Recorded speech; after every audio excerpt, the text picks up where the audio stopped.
Assalamualaikum, perkenalkan nama saya Dini Elizabeth dari kelas 12 TMK 1. Di sini saya akan membuat tugas video praktek bahasa Indonesia tentang cerita hikayat yang berjudul Bawang Merah dan Bawang Putih. Pada zaman dahulu, hiduplah sebuah keluarga yang bahagia, yang terdiri dari ibu yang baik hati dan ayah yang suka bekerja keras, dan anaknya bernama Bawang Putih yang memiliki hati yang baik dan juga tulus.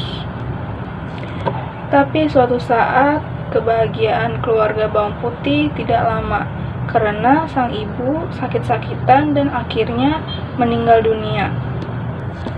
Lalu, ayah dan Bawang Putih pun merasa sedih dan juga kesepian karena ditinggalkan oleh sang ibu. Tak lama kemudian, ayah Bawang Putih menikah lagi dengan janda yang beranak satu, yang memiliki sifat yang jahat dan kita sebut bernama Bawang Merah. Sungguh sangat sedih sekali nasib Bawang Putih, dan tak lama itu ayah Bawang Putih pun meninggal dunia.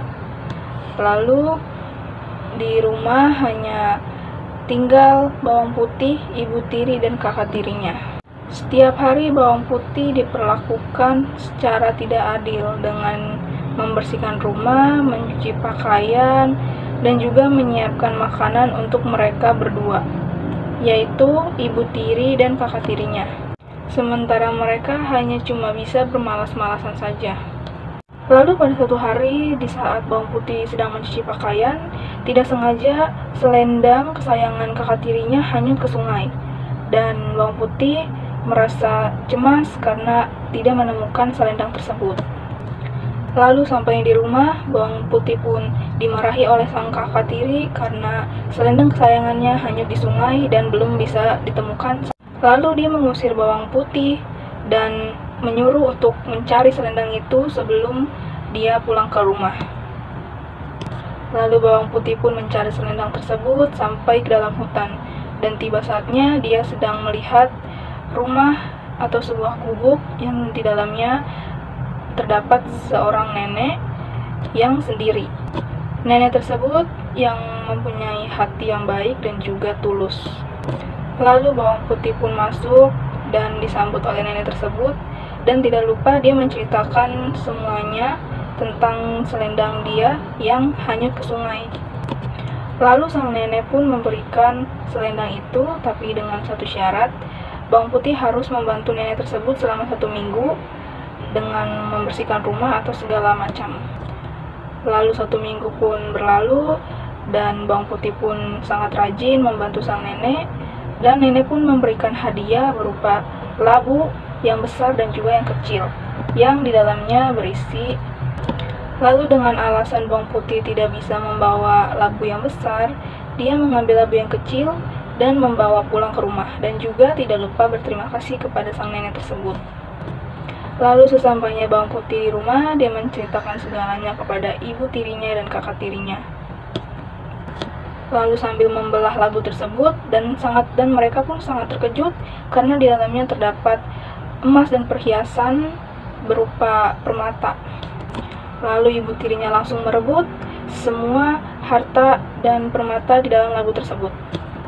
Lalu ibu tirinya pun menyuruh Bawang Merah untuk menghanyutkan selendangnya ke sungai, dan secara bersama seperti Bawang Putih ingin bertemu dengan nenek tersebut dan menginap di rumahnya selama 1 minggu. Lalu tanpa berpikir panjang, Bawang Merah pun langsung memilih labu yang besar dan berharap labu tersebut lebih banyak isinya dengan emas dan permata. Bawang Merah dan ibu tirinya pun siap-siap untuk membelah labu tersebut. Dan kagetnya, saat mereka membelah, isi labu tersebut tidak sesuai yang mereka harapkan, karena di dalamnya terdapat hewan atau binatang yang berbisa seperti ular, kalajengking, laba-laba, dan juga kelabang. Lalu dengan secepat kilat, ular tersebut pun mematuk sang ibu tiri dan anaknya, tetapi mereka tidak bisa meminta tolong kepada siapapun karena pintu rumah mereka pun tertutup karena dikunci. Dan ibu tiri dan bawang merah pun hendak berteriak kepada siapapun, tapi sayangnya siapapun itu tidak dapat mendengar teriakan mereka. Lalu pada akhirnya bawang merah dan ibu tirinya mati di dalam rumah tanpa ditolong oleh siapapun. Demikianlah cerita tentang hikayat tersebut yang berjudul Bawang Merah dan Bawang Putih. Intinya adalah jangan seperti bawang merah yang serakah, dan jadilah seperti bawang putih yang memiliki hati yang baik dan juga tulus. Selebihnya mohon maaf dan terima kasih.